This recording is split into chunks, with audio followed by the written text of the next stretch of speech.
Hey, all right, welcome to SCR 2016. I'm Ultra David. And I'm Sagem. How are things? Everything is going pretty well. We got an amazingly stacked Street Fighter V bracket. Yes. If you want to check them out, you can go to smash.gg. You'll navigate over to where it says SCR. You'll find events. Then you can see everybody who's playing. Yeah. And it's going to be really stacked. We're going to go through pools 1 through 8 in this block. And we're going to be starting off with a couple of players named Dr. Juanja and Collie Balls. Those will be our first contestants up here. I'll have you know that he didn't pick the player names. It sounds like one of those things that David would have got to pick, but no. Yeah. Sometimes you just get lucky. Yeah, we got super lucky with our first match here. This is one of the last premier events that's happening. The second to last one. The other one, of course, being Canada Cup that's going to go on. And the regional final events are kind of premier events in their own little ways. There are ways to get into Capcom Cup. Yeah. Right. In the same kind of vein. And you guys just probably saw, if you're watching this channel, the regional finals going on in Europe. So now Sako and Bonchan are both qualified for the finals day that's going to be going down. So a lot of people are wondering, where's Daigo? Did he lose? What's happening? But no, he's playing in, of course, the finals day for Milan, which is going to happen tomorrow. So we are here with pools action of Street Fighter V all day here on Capcom Fighters. That's right. So it should be a good one. Our opponents have fearsome names. At least in this case, the one coming up after that is just Polly versus Killer Miller. Killer Miller. Yeah, recently sponsored. That's cool. Yeah, that is really cool. I didn't know about that. She's really good. She is very strong. Super offensive Mika player, and when she gets in, it's so impossible to get her away. She's got really relentless pressure. It's really awesome to see, and she still plays a lot of ST. I think there's an ST event here really too, good right? ST. There definitely is. Yeah. So before the players, I guess, are ready to go, we can talk about maybe who's here. Yeah, that's a good idea. Who else we have? So players include Zowie Gamer B and Commander Jesse, who of course did great at ESL. And they're in the same pool. That is the same pool. Pool number 1. Yeah. I'm going to be going through these in a totally bizarre order. Pool number 10 is includes Forwood and Mike Alna. Yeah. As well as Dominion and Dogra. Yeah, that's super tough pool. Yeah. That pool starts probably in the next block, I'd guess, right? I think so. Yeah. Exactly. Pool number 11 has Reynald, who of course won KOF 13 at EVO, but he's been playing a lot of this game as well. Arlieth, who at various times has made top 16s and top 8s at majors, but also has gone 0-2. Yeah. There's someone else in there, right? DRA? Yeah, DRA's in there as well from the Dominican Republic, which has been showing up really strongly. Yeah, they beat the team, the Wednesday Night Fights team yesterday in the exhibition that went down. Very good players. Pool 12 has Brent is Cool, Reketsu is in there, and Tatsu Shoyu.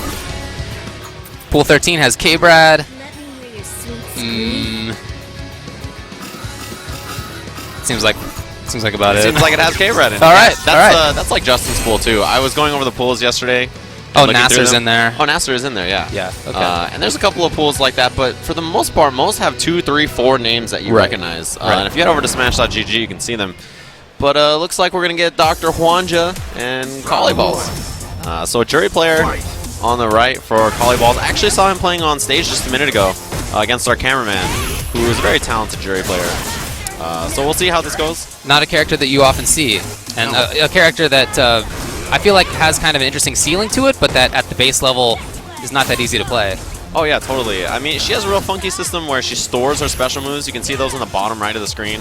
She has the light kick charge stored right now, but you want to get all 3 mostly for combo potential as well as just making her neutral a bit stronger. Yeah, safety as well. Yeah, definitely safety. Oh, great block. She has a chance now to make things happen.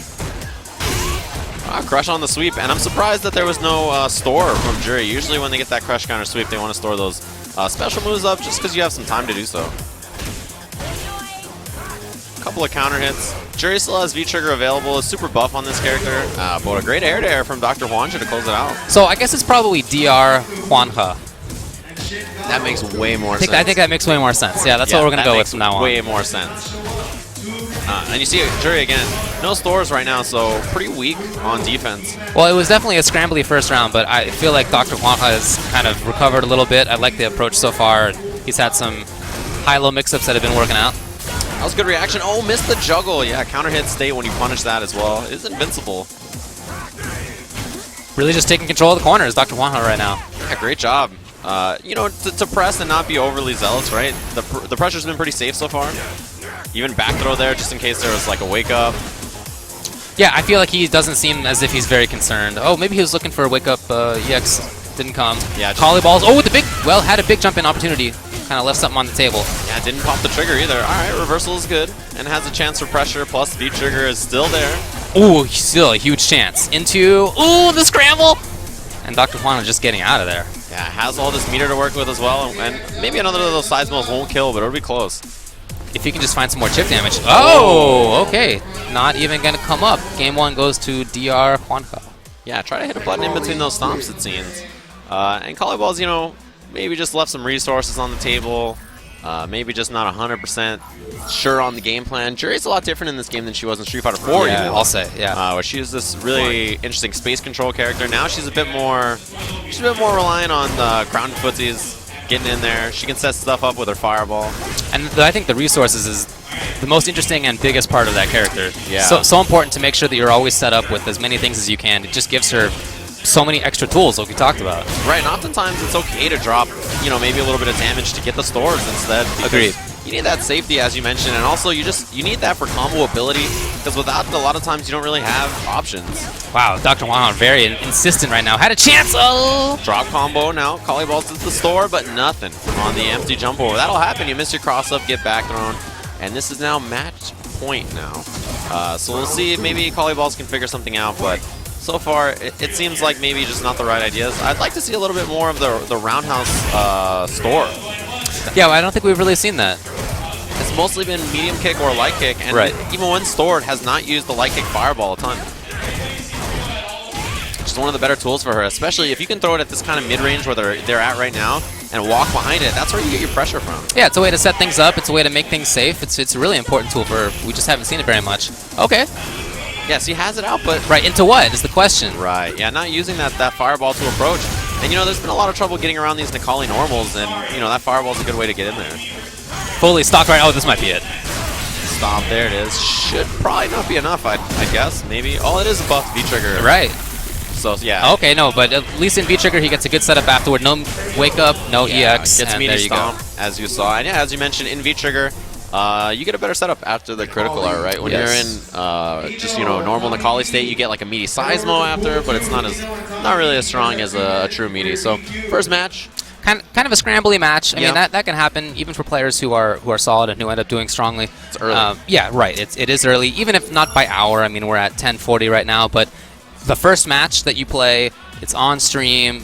You know, that can get to a lot of people. Yeah, for sure. I mean, you get those stream nerves. Yeah. Even if you feel like, oh, I should be beating my opponent or something like that, like they'll just do something that hits you, and you're just like, what's happening? It can be hard to recover from that. Yeah, it's like, oh, I don't know what I'm doing. I'm scared. Now, is he good? Am I good? Right. What's happening? You never know. Yeah. Okay, so we're gonna go now to Tanya. Killer Miller is gonna be coming up next against Paul Lee. Yeah, local Mika player is Killer Miller. Right. Yeah. She's one of the best ST players in the States. Yeah. Her Honda's probably the best, maybe top 2 or 3 in the country at the moment.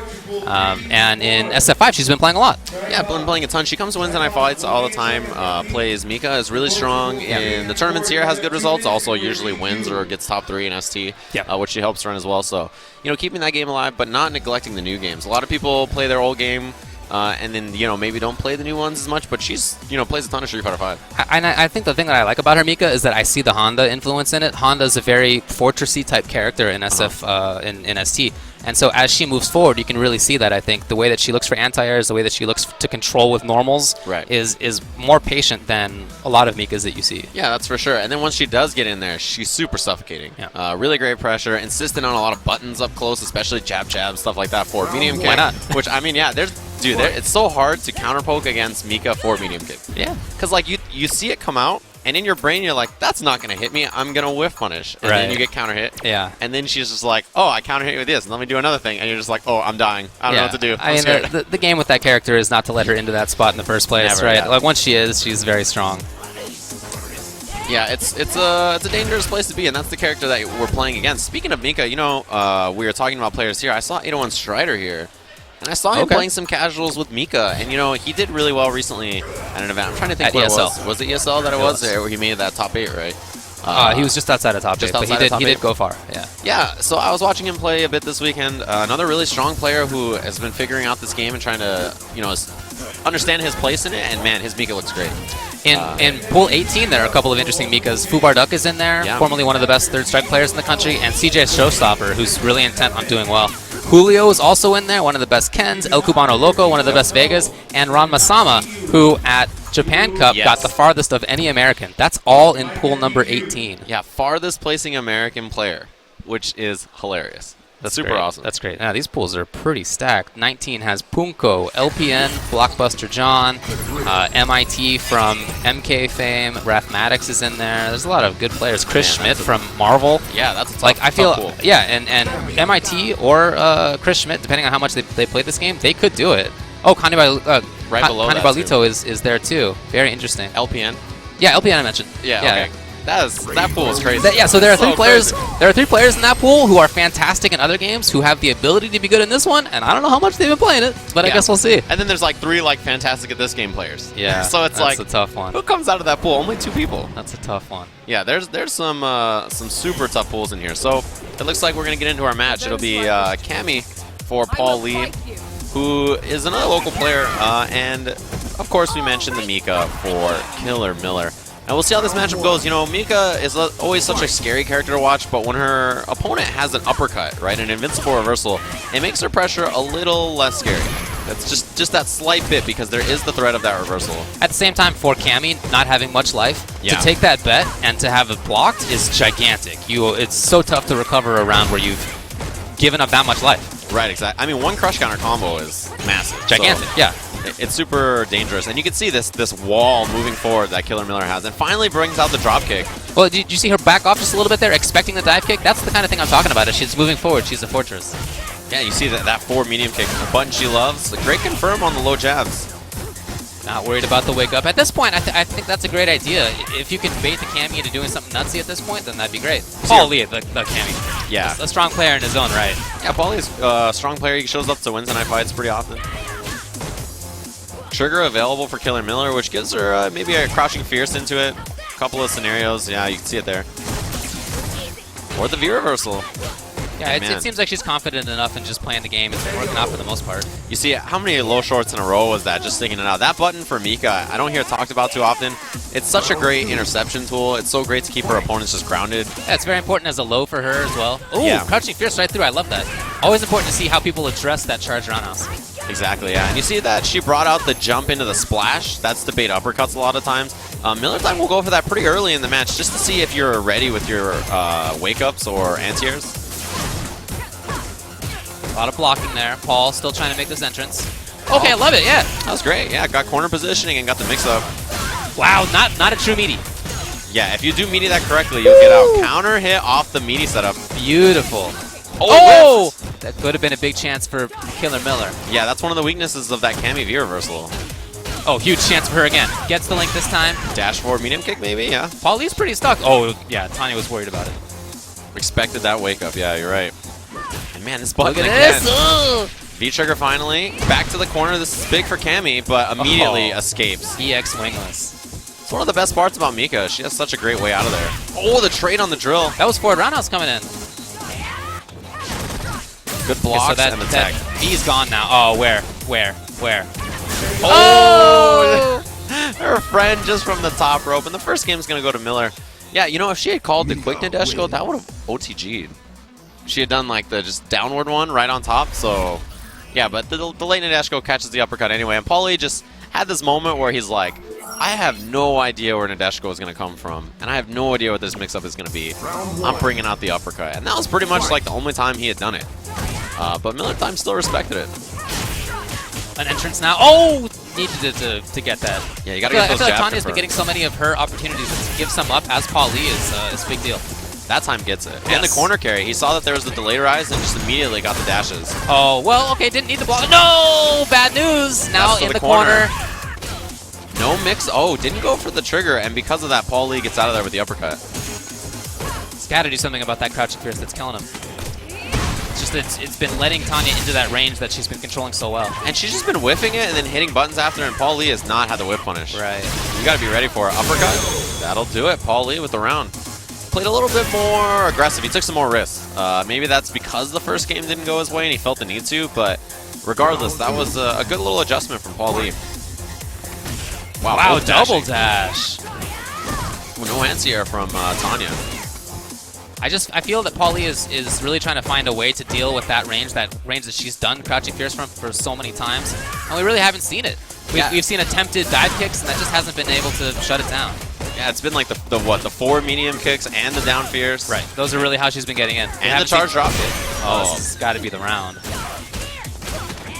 She's got to spend some meter on it, EX? right? Oh, yeah. didn't spend the EX. Yeah, instead, I mean, she's got such a control in the round, right?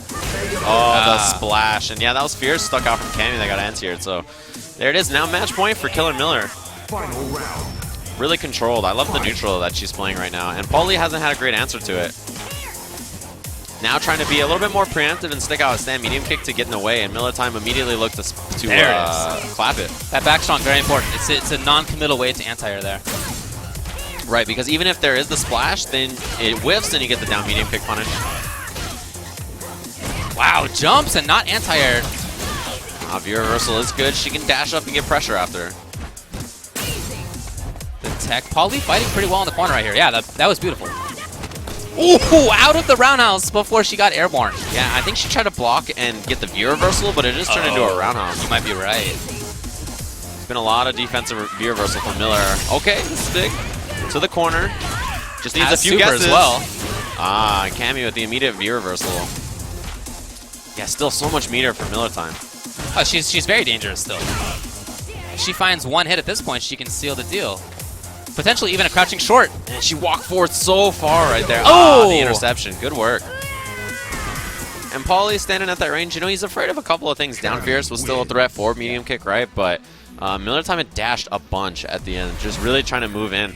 And maybe if she had played a bit more patient, looked to fish with like Fierce into Critical Art or something like that, would have been a better option. But got a little antsy, and Paulie did a good job closing it out. Yeah, I feel like he started to play better footsies towards the end of that.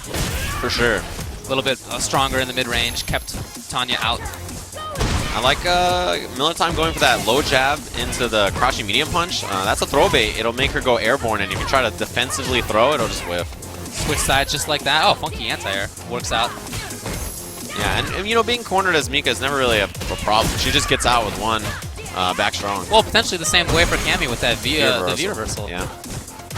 Tanya still pressuring here. Look at it, spacing. Very important tech.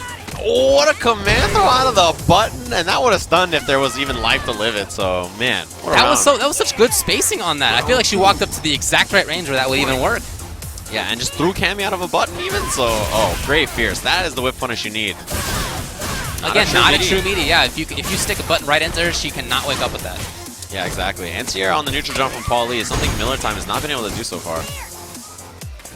Backing off. I feel that Paul's getting more.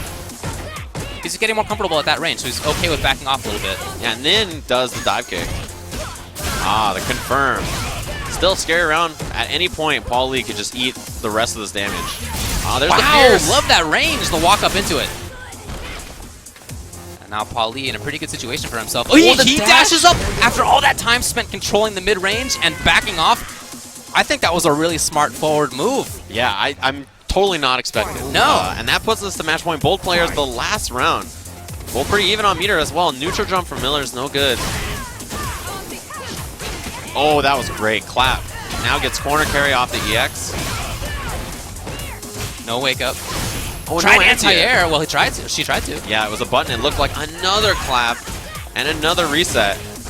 Right on out of there. Huge really trying to follow up. Really trying to follow up. Oh, you can see. Wow, what a call out.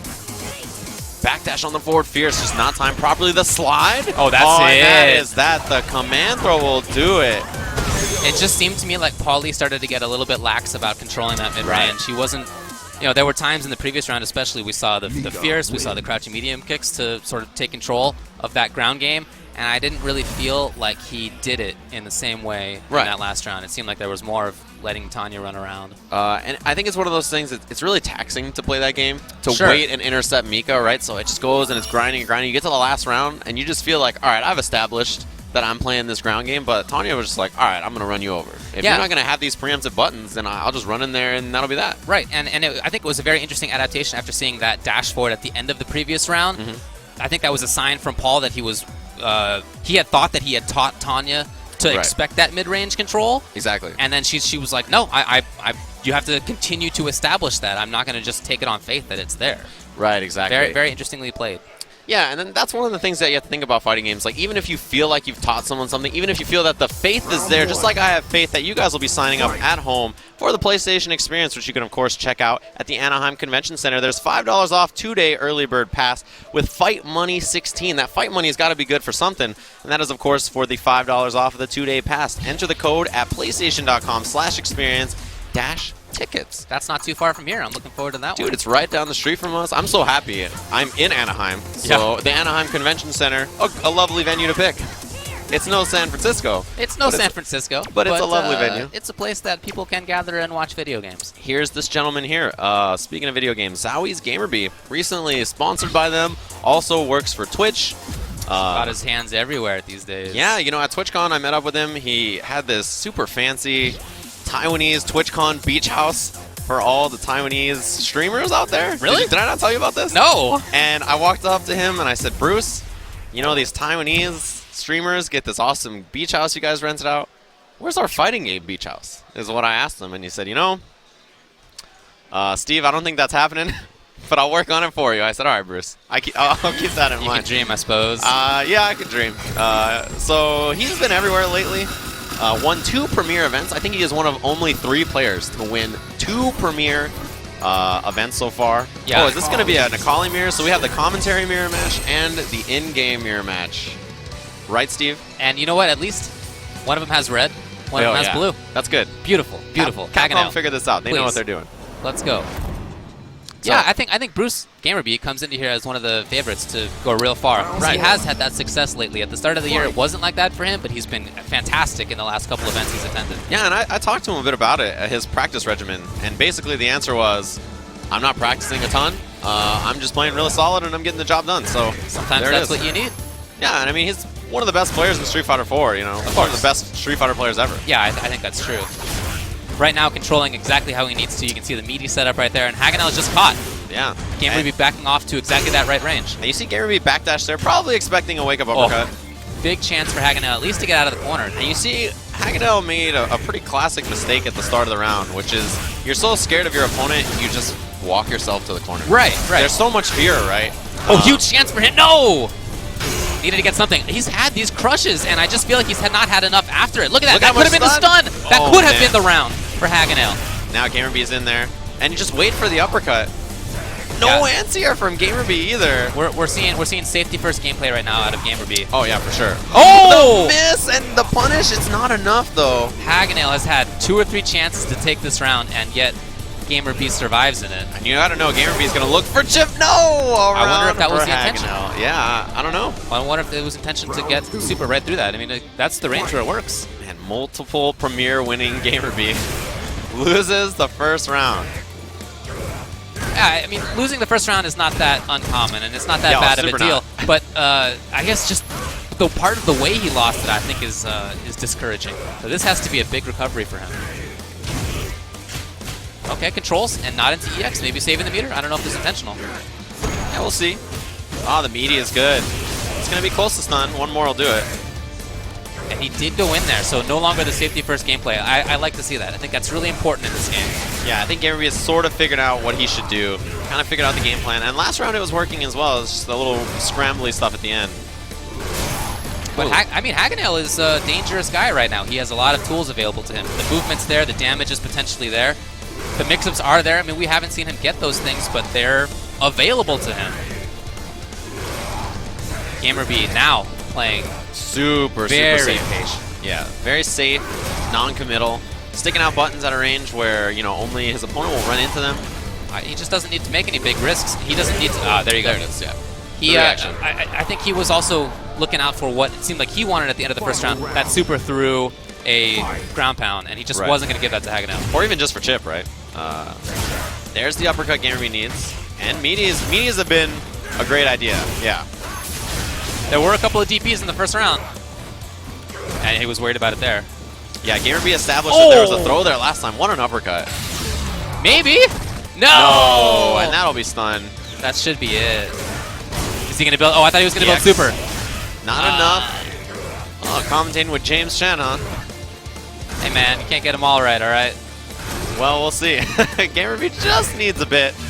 Oh, that's it. Yeah, punish for sure. Can't get through that. Yeah, it's too bad in this game. You know, the V triggers, you feel like you want to pop them as like one of those freeze frame moments to see what's going on and stuff. It does not really work. And you know, Nikali has one of the faster V triggers to do that kind of stuff with. He does. You can react a lot of times.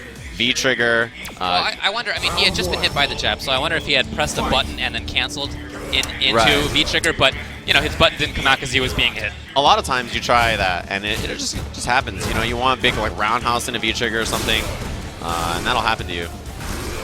Now moving in, Gamerby got this corner positioning as we've seen each round so far. Reset with the throw. Now Gamerby is in there, man.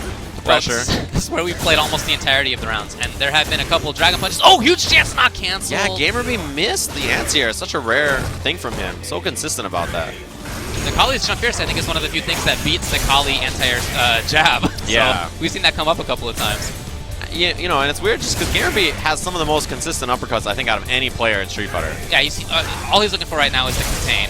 He's not approaching, he's just waiting for the jump or the movement forward. Yeah, that's the entire game plan right now. Oh, there's the wake up. Oh! Gamerby wasn't ready, No, but not again! a completion. Oh, man. Again. Oh, again a chance. Not going to be a combo. Gamerby's in there, yeah. That was so scary. Well, Gamerby takes that round, but I'm worried for him about how that round was taken. Yeah. Even though he won it, there were times in there where Hagenel really could have gotten good work. And he does not have an easy pool. So, we'll see if Gamerby, how he's playing the rest of the day. There's the anti-air. Again, not much damage since it was the jump dive kick, so super high on the body. Oh, okay. I like the idea of walking out. And there's that meaty fierce. Yeah, after forward throw, Nikali can dash forward, hit fierce, or low medium kick, or even sweep and get a meaty. Very great movement right now from Gamerby's Nikali. Okay, yeah, he goes for the hit from. We haven't seen that from Hagenel. Vertical art now available. Man, that anti-air jab from Gamerby, he's just got to commit to the uppercut. Yeah, like I said, I think the Nikali is one of the best at beating Nikali's anti-air stand jab. Yeah, he has super strong jump ins. He really does. The jump fierce has super low vertical hitbox. Movement right now from Gamerby is really a sign that he's not going to take any risks. Jumping at safe ranges, walking, not really dashing. This is how you close out the round, right? You don't stick out any big buttons. If you do stick out a button, it's a low medium punch or jab or something really fast. You know, not going to stick out roundhouse or something crazy. Right. Oh, it's Gamerby, right? Right. Yeah, no need to make anything big happen. He just needs one more anti-air. He needs one more hit. Hagenel, I still feel that Hagenel can do this. He just hasn't taken the opportunities that he has had so far. That's it. Oh, no, it wasn't in time. Gamerby's got the chip anyway, and that will be that. As great as V-Trigger Nikali is, he does lose that V reversal. No longer has access to it. Yeah, that's one of the issues of popping V-Trigger on a character like Nikali, especially Nikali, right? He stays V-Trigger the whole time. Or if you're a character like Ibuki or Urian who keeps their V-Trigger for a long time, you have no more V-Reversal, and you can't build it back, right? So if you pop V-Trigger as, Nikali is super low in life, that's just going to happen. So again, you mentioned that pool, how strong that is. That pool has Gamerby, Hagenel, who we just saw. Right. There's Commander Jesse's in there, who did great at ESL recently. Lap Chi is in there from Canada, who's always a wild card. Dude, he's the kind of guy who, the way he plays, he's just so dangerous at any moment. He could just win the pool. I mean, really, like, it's happened in the past. Yeah, we have no idea of knowing what he's doing at any time. He could just do it. He could. So he's always a terrifying player, is Lab Chi. But that pool is tough, right? Commander Jesse, as we mentioned in the pool, is going to come up to the stage now. Yeah, he's coming up. He had a super strong performance at the Brooklyn Beatdown. He really did. I mean, not only did he get top 8, at the first, this is not just the first time he traveled to a tournament, okay? Right. It's the first time he traveled on an airplane. Ever. He's never been on a plane. And despite this new situation to him, he did great. In the process, he double perfected Mago. Yes. And he beat some fantastic players on the way. So that was pretty recent. It's something he's going to be thinking about on his way through this Capcom Pro Tour. Which is now on the screen, David. Thanks for bringing it up. It is, of course, presented by the PlayStation 4. You can check out CapcomProTour.com for more information or any of the social media links you see down below. You can also purchase any of the Capcom Pro Tour apparel over there as well. Head over to Amazon. Should be pretty awesome. And, I'm thinking to myself, as I'm sitting at home in my Vertigear chair, watching the Capcom Pro Tour, playing on my PlayStation 4 using the Twitch app, have the XSplit app, open up. I'm using XSplit to broadcast. in my Vertigear chair while wearing one of these Capcom Pro Tour T-shirts presented by the PlayStation 4. I'm, of course, thinking, like, man, it's just a good day to watch some Street Fighter, David, You know, I love that red one. The red one's solid looking. You like the color, eh? I do like the color. Yes, yes. I know you're a fan of the color red. I am. You're a bad person, and that's fine. Because blue is just the better color. You know what I read? Was that blue is the most common favorite color. That makes total sense for me, right? Yeah, it does. Actually, that makes total sense for you. You like the boring, common stuff. Yeah, of course. 'Cause the boring, common stuff is always the best stuff. You say that as you sit in a blue Vertigear chair wearing Well, I wish it was red. You are wearing a blue shirt, David. We are both wearing blue. I can't always win, unfortunately. Many times, but not all the time. So it's going to be Commander Jesse on the bottom right with the Dalsum that he's made work so well. I'm super glad you clarified bottom right because this is impossible to tell. I got to be honest with you. When I saw Bospa walk up on stage, I was about to say, oh, Commander Jesse's coming up to play. Luckily, it was indeed also Commander Jesse coming up to play. Can I be real honest? When I saw Boss Man come up, I said, oh, Jesse's on stage because I literally thought he was Jesse. Boss Battle Tim. Yeah, it's a mirror match here. Laura Dalsum. So this is a big swing match. Dalsum can control the stage reasonably well against Laura. The anti-airs are there, the ground control's there. He can pressure her too. But if she ever gets in, she snowballs better than almost anybody else in this game. Oh, 100%, yeah. And I mean, even as scary as her pressure is, she has pretty good neutral buttons. I think that people often overlook. Yeah, I think you're right. Although in this matchup, I really like. Oh, probably supposed to be EX Fireball. Flame. Yeah. Sorry, EX Fire. But yeah, if she gets close, that's really what he's worried about. Like this, big chance now. Oh, max distance slide. Jesse in the front, and there's that gray life you see in the upper left adding up. This is big. That was a big call out. Gets meaty here. Oh, it's unsafe. Yes. No punish from Jesse. It was just a little jab, but still gets the drill anyway. And we're still waking up. A lot of players, this is their first or second match in pools. It's super early, so there's going to be a couple of drops maybe, but this is the key moments. You have to be able to play in these moments, right, where it's early in pools, and you have to be able to beat players, despite the circumstance. Dash in pressure, Yeah, that's right. That's a frame trap, friends. Yeah, he can dash up and do fierce, and it is a frame trap. Yeah. That's the kind of frames we're talking about. Okay, again with the bet. Now that is part of why this can be a dangerous match for Dalsum. It's not just on bets like that, but she can actually react to some things with her EX. Yeah, EX shoulder. Yeah, you just saw it again. Jesse with the slide under. Sniper could do it. Oh, this is a big chance now. Boss Battle Tim cancels it into what? That puts her at slightly negative frames. Not punishable, but she can't move first afterward. No. And Commander Jesse took advantage with his stand jab. Yeah, and then afterwards, his opponent was in a bad spot, right? Because it's going to be maybe the low slide, maybe the jump jab. You're not sure of what it's going to be after that, so you kind of got to guess 50-50. So you never know what it's going to be. Round one. Okay, well, we'll see if he can make these adjustments, Boss Battle Tim. I love the spacing from Jesse. He does a great job of cutting the screen off, right? So what he does is he puts his back to the screen, lets his opponent walk backwards, and then moves in behind it. So that way you're losing max amount of space. Meaty slide. Jesse has pressure now. He's going for all the setups. All of them. And I think he's one of the sims that really optimizes that kind of stuff and does the setups. Oh yeah. I mean, there are everybody knows about them. All the sims know about them. Right. Not everybody does them very consistently, and he really does. Yeah, Jesse has the kind of execution and just awareness to do that kind of stuff. Oh, not canceled into trigger. That was there. That was so much damage and stun. Given up. Oh, missed the air gale. Well, Jesse has pressure anyway. Another one. And one more for the round. Oh, he tried behind. Kind of unnecessary. Yeah. But it was cute. I think he's just trying, because at this point, Jesse feels like this should probably be his match. I think you're right. For Boss Battle Tim, to back off at the start of the round is not even really that bad. It's a way to set up the fireball. So I don't think that's that bad of an idea for him. It's just that after that, he hasn't been able to set things up, and when he's had chances, he hasn't taken advantage. Jesse, look at the stun. Can get the dash back fierce, yeah, and do the roundhouse. No, not quite there. You have a couple options after that. Jesse really aggressive.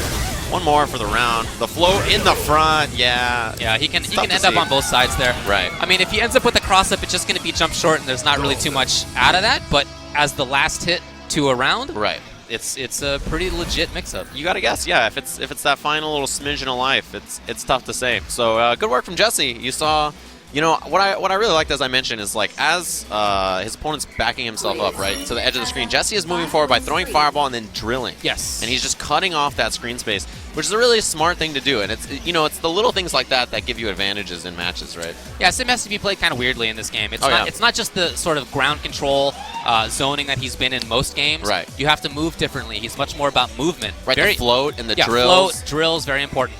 I like that. I think that's super interesting. But it does mean that you have to play a little bit differently than many Sims have been accustomed to. Right. At this point of the game, you know, it's been out for about 9-10 months, and even the beta before that has been out for like a year. Yeah. So I think people are more or less accustomed to that. Yeah. But I do think that he has some of the better Sim movement of any of the major Sim players. I mean, you know, one thing about Jesse to keep in mind is that he plays multiple characters in a bunch of games. So in Street Fighter 4, he was playing Sakura, Chun-Li, Dalsum as well, right? Guile a little bit. He would counterpick some characters like that, right? So he's not unfamiliar with playing in different styles of character, so he's not only a Dalsum player. I remember in this game, it's Dalsum. I remember in SF4 when he started picking up Sim, because it was towards the end that he really mained that character. Right, it was more like Sakura Chun before that. Yeah. And I thought, what a mistake. That's a terrible idea. But in this game, I think Sim plays to his strengths so well that I think it really does make a lot of sense. Because as Chun-Li and as Sakura, he had that execution, and he Yes, could pull that stuff off, right? And that's going to translate super well to Dalsum in this game, who super execution heavy. You got to hit the Gales, the dive kicks, the teleports, the mix-ups, the setups, right? Agreed. He has so much that you really have to maximize and hit in all these scenarios. And Jesse has that kind of execution and ability to play and do those funky setups. You know, I mean, as Sakura, right? You're so used to doing, you know, do this move, whiff this, dash, jump fierce, and it's like unblockable, right? I mean, those kind of manual timings and setups and stuff. Jesse could do that 100%. You see that in his gameplay. So this is pool number 5. It's going to be Haitani on the left, one of the best players in the world. And on the right is going to be 310 Patrick from the U.S. Also in this pool are Kelvin John, Sabo from New York, a really strong Mika who's seen do well in the past. There he is. You see Haitani, as you mentioned, one of the strongest players in the world, out of Japan. Super great Nikali play. At the start of the game, most Japanese players considered Nikali to be the strongest character. Yeah. And they said Haitani was the best player. Yeah. And he was so good that at the start of the game, they're like, not only is this character ridiculous, but this guy is just absurd. I don't know what to do. And he's had a lot of success. He's been making pretty consistent top 8s. That said, rarely has he actually taken the first. And at these big events, he hasn't done it yet. So there's like a little barrier in there. I'm not sure what the deal is. Yeah, still not 100% qualified for Capcom Cup. So this event, this win here would be big for him if Haitani can do it. Likely a candidate you guys will see playing tomorrow during the top 8. Has the charge. Yeah, I think he's one of the favorites to get deep into this event, because he consistently has done that. Back throw. Waited to see if there was uppercut or anything, and when there wasn't, the back throw was on there. Great round from Haitani. You just saw Gamerby earlier on Nikali. A bit of a different style from Haitani. Crush, and he's going to have charge, of course. Gets set up here, and he walked forward and back looking to see if there was going to be throw bait. Chance for Patrick now. Okay, yeah, that's good. His own stun bar goes down. He gets to deal some on Haitani. He gets out of the corner, back to the mid-stage. It gives up a bit of space, but he's waiting out a lot of this Karen V-Trigger. Close to V-Trigger himself is Haitani. Haitani very patient. Jab, yeah, gets to confirm after the dive kick. And you see Haitani has so much life, but still, he's done 2 V-reversals and still has a bar and a half of gauge. He's got a couple of crush counters. He is playing so patiently and so conservatively. He's waiting for Patrick to press a button up close and then V-reversal. And other than that, very little by Haitani. Very few jumps, very few movement forwards. It's just really, he's finding those little timings for the buttons. I mean, that's all I can say. Yeah. There was not much in the way of terribly active play. And unfortunately for 310 Patrick, he put himself into where Haitani wanted him to be a lot of those times. And I feel like that round that we just saw, Haitani could have been playing any character in the game. And done the same game plan. For sure. It was not a Nikali specific game plan. It was literally just, I'm going to play some footsies, hang out here, you know, I'll walk up a little step to make you stand up, then I hit low forward to make you stand, you know, stuff like that. It's just, yeah, Haitani's playing really well. 9 seconds in, he already had a bar of V-Trigger built up. That's pretty solid. He's going to build more, yeah, maximum V-Gauge build on that combo. You can see 2 bars of V-Trigger, and he just now lost health. So, oh wow, 310 Patrick. I was going to say he has to pay attention to that V-reversal, and I think he wanted to go for the grab to bait it, but Haitani had the crouching jab as a solution. Very smart play. And Patrick close to stun, but probably not going to be an issue anymore. Anti-air, he gave up space and then covered it, so that way when the jump came, he was ready. And here's that patience again. Haitani just hanging out, you know, same exact way that he took the previous round. Very patient, the button at the right time. That's it. Yeah, and you see how he gave up space last time, right? And then immediately dashed forward. Karen jumped to cover that distance that he felt like he had earned, right? He's like, oh, Haitani gave it up, I'll move in. Immediately, Haitani had that uppercut ready. One of the things that always impresses me about very high-level players like this is that they feel they sort of boil the game down. Right. It feels like it's just a very simple game, and you don't know what you can do to get around their very simple style. Yeah. Oh, the jump over. I mean, oftentimes you play against super strong players, and you feel like you have two options, and both of them are wrong. Right, right. And to make you feel like that takes a really good player. Again, that just hasn't worked out. The V-trigger has been V-reversaled every time. Oh, that was that low forward landed for Karen, but no cancel into anything. You know, if you watch where Haitani is letting Patrick walk up into, it's a range where you know, a jump into cross-up might work. Oh, big chance! Missed it. That was supposed to be probably a low strong buffer from Haitani. Didn't get it now. That cross-up works this time. Super, he does use it. Not going to kill, of course. No more meter for anti-air. Yeah, no more meter. Haitani's got to turn it on. Ooh. Oh, that should be that. Fierce, and that should do it if it lands, and it does. Haitani is going to take it over Patrick, who, you know, he had a nice little series at the end, and I don't feel like was playing well. It's just Haitani is on another level. Well, super powerful player. You know, it can feel like Haitani boiled it down to just a couple of things, but like I was saying, there's a range where he kept letting Patrick walk into that Patrick didn't really abuse in the way that he could have. Could have turned into a cross-up. Could have turned into, you know, a stand short kind of frame trap. Yeah. And we just didn't really see those things. The one thing I think that impressed me most was the one time when Patrick tried to walk up and get the grab during his own V-trigger, expecting that there was going to be a V-reversal attempt. And that's exactly when Haitani put an end to it with his own crouching jab. Yeah. So, you know, that moment, that was, I think, at the end of the first game. Yeah. That might have been something that Patrick kept thinking about towards the end. Well, I just can't approach him. Yeah. He has the solution. Yeah, and it's weird because it can be tough to get out of your own head on that. Karen should have, like, the normals to fight in that range, right? That Haitani is letting him come. Yeah. She does. But it's just not happening. Well, yeah, I mean, Patrick unfortunately learned the lesson too strongly that you can't challenge in that range. And that's something that's about the player, not about the character. Right, and then that's when you have to adjust your own spacing and maybe think, hey, if he wants me in this range, maybe I need to either approach this range with a different mindset, a different, you know, number of buttons, or maybe play in a different range all entirely. So we have a match coming up. Interesting, man. A bunch of crazy pools here. Oh, very It looks cool. like it's going to be Peru versus Guilty. Guilty recently got back from SEAM, Southeast Asia Major. And Japan Cup before that. She was in East Asia for about 3 weeks, just traveling around. She played a ton with a lot of the top-level players. In fact, she stayed at the gaming house where, like, Eita and who else is there? Yukadon and Goichi, right, and MOV. So she played a ton with so many good players. I'm really interested to see how she does here, her first big tournament back in the States after that trip. There always tends to be a post-Japan high. Yeah. Whenever friends of mine have gone there, they've always come back and they've always been very impressive. Like super there's buff, a bump, right? There's a bump. I mean, there really is. But this is a tough pool for her. This is pool number 8. Guilty's in here. Peru. Yep. On the left, extremely strong player. Filipino man, one of the best in the States, is in there as well. So it's not going to be an easy march through. Right. And I've heard she's been messing with some new characters, maybe even 2. Yeah, she's been playing some Jury. She's been playing some Ryu, I should say. Right. I would expect Sim, but I'm not really sure what to expect out of Peru. I haven't seen the guy play in a while. I'm not sure which character he's going to be playing. Yeah, you know, I saw... It was Rashid at the game's start. Rashid, and then I saw some Laura, and then, you know, some other characters. I think it's back to Rashid now, but I'm not 100% sure. I mean, I really have a lot of respect for Rashid, so I think that'd be a great choice, but we'll see what he does. I just want to plug on Twitter a guy who's been doing some interesting stats at Sir Retro 08, who I haven't had a chance to bring up, but he's been telling us some interesting stats. For example, in Haganel versus Gamerbeef, Haganel's longest time outside of the corners, 13 seconds. Jeez. So that tells you how much corner control there was there. Yeah, thanks to Sir Retro for the stats. Has done this for a few CPT events. Yes. So a good Twitter to follow during all this going on. At Sir Retro 08. All right, so it is going to be Laura for 801, Peru, and Guilty went with Sim, I would think. Yes, she did. So this is going to be the same matchup that we saw from Commander Jesse, but I imagine we're going to see a different game plan out of Peru, although very interesting, very unusual start with that V-skill over there. Maybe even an accident, who knows, right? Maybe, it could have been V-skill dash intended. Yeah, that can happen. And so far, Guilty's playing a great range game, which you have to put Dalsum. Yes, the flow was a little high on the body. Peru finds the jab, counter hit.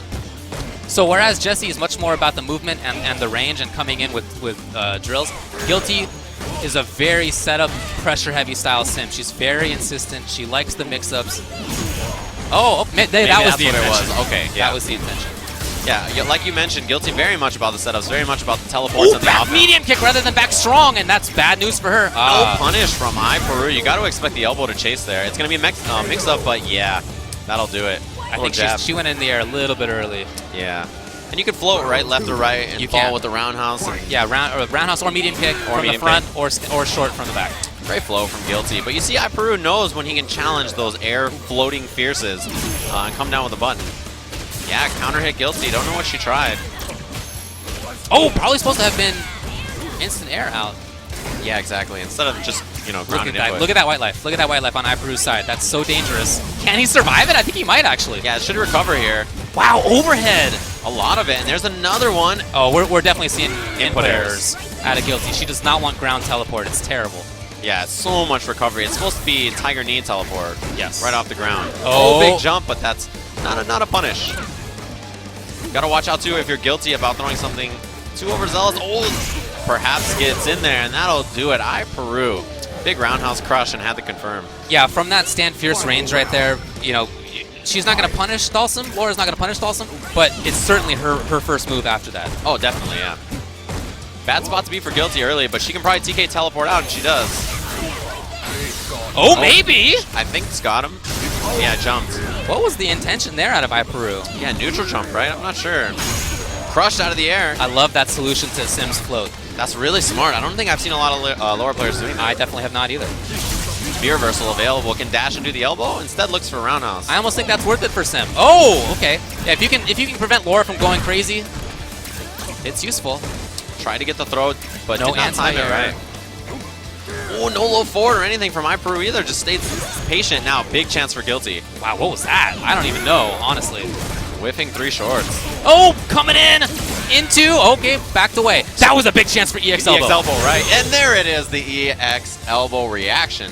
Yeah, you and I both expected it off that wake up. That fireball was just hanging in the air, still in animation, but Peru is going to take the first game. I love the V skill. I think now the solution for Guilty's got to be empty float, land, punish the V skill to deal with it. I guess she maybe also could preemptively do teleport to the other side. I really think there are some solutions. Or even just, well, oh dang, she's getting very button-Z, and Peru is getting button-Z at the better times. Yeah, just kind of counter-hitting when Guilty wants to hit buttons. And yeah, exactly. Oh, doesn't get the follow-up that time. Maybe out of range. What a fierce from Peru. You can really see Peru controlling the mid-range there. I don't want him to concentrate on that, though. He still needs to get in. And he's doing a great job of getting in. Can punish? No, yeah, but either way is okay. I'd like to see Peru react to those teleports a bit better, but besides that, the way he's playing the matchup is really good. I love it, yeah, it is a different style. The jump at the start, and I think Guilty probably so worried about that dash V skill, getting hit by a lot of things now. And the jumps are, happening for Peru. There's the big teleport from Guilty. Can start up the offense. She has to make these mix-ups work. This is her game plan. Yeah. And with the way that the mid-range is being played, she has to do something very interesting for the pressure to make this happen. That trigger now available for Peru. The slide into the fireball. Full combo. To her credit, she's doing it. Oh, yeah. Scary spot for Peru. I mean, Sniper will do it, and the stand medium punch will, too. Around for Guilty. I like that stand medium punch. The intention for Peru was to dash forward while Dalsum was looking for something like the overhead or low, but she took control instead. See that V skill again? Peru trying to get that snipe out of the air. It's a good option from Laura, who normally can't cover that space super well. So we are seeing some changes out of Guilty's play, and I like the adaptations. It started to float higher in the air to deal with that V skill. And also maybe just float a little bit less, be more mobile in general so that Peru can't pin her down. Yeah, more stand strongs on the ground as well. Lands with the jab, that's what Guilty loves to do, now has pressure. The elbow, doesn't get the knockdown, but still, man, so much V reversal out of Guilty. I love it. I think it's great. You have to get away from Laura, very important. Peru now with the chance to come in. Again a V Great reversal. life again there. A lot of great life, and it's melted. There's the big punish, and Guilty has a chance for mix-up now. Tech from Peru, but he's still down on life. Got to expect a panic elbow or something soon. There it is. And V now, trigger. Big chance for Peru. Oh, the elbow in, chases it now. Still has the V trigger available. Oh, that could be it. popped it. Into what? Grab. Reversal, the jab. Oh. Say what? That was the grab attempt. Was it too early? It must have been, or too late, actually, because the jab got to come out. I guess it was one of those. It was one either, of those, right? yeah. Just mistimed in general. Mistimed in general. It was either too late because the jab came out and beat it, or too early because she was stuck in block stun. Right. And therefore unthrowable. So, unfortunate end. It was a scrambly end. I often think that scrambles favor Guilty, but yeah, definitely.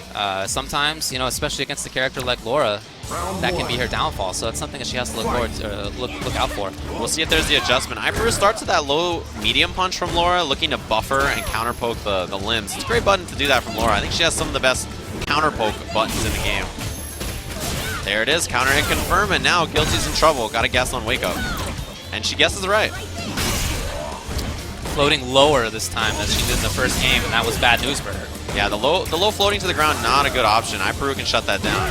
It's the higher floating in the air and the teleports, as well as the movement, that's been an issue.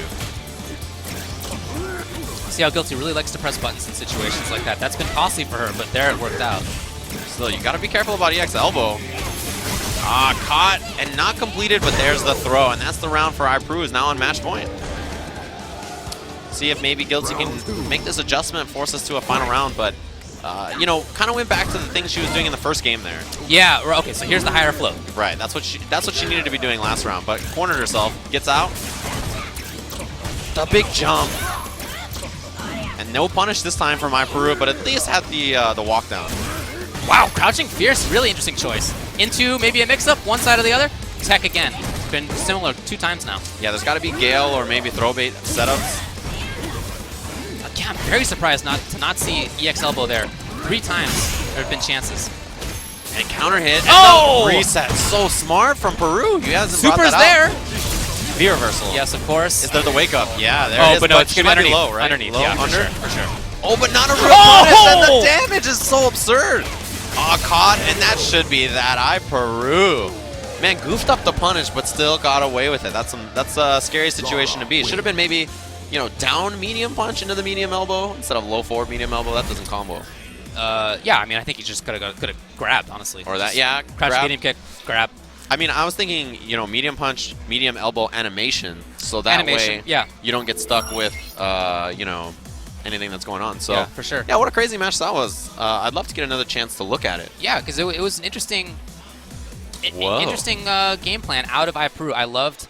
Oh yeah, okay, we're gonna take a look at the end of this. So that crouching medium kick gets underneath. Yeah, if he had just grabbed there, or if he had done the elbow into the animation, there were definitely some opportunities. Yeah, but again, Guilty landing with the jab, you saw it come out. Boom, that's that. And you know, Guilty does that a lot. Anytime she gets air reset, immediately comes down and swings. She will try. It's a very common sim thing. I don't know why it works. It works for me too. Yeah, of course. I'm not really sure, but it does work a lot. Like I said, scrambles I feel often favor Guilty, but against a character like Laura, those are just such dangerous things. And at the end, didn't work out.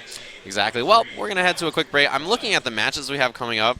You guys are not ready for what we're about to see. It's going to be some good ones. These are the end of the pool matches. We're going to get some heavy hitters up here. I mean, our next match is going to be BJ Unchained versus Chris G. We're going to have Yusuf versus Stupendous, Haitani versus Kelvin Gian as well. Yes. So both the Gian brothers playing, and probably the end of their pools. It's going to be a good one. Little break, and we'll see you guys soon.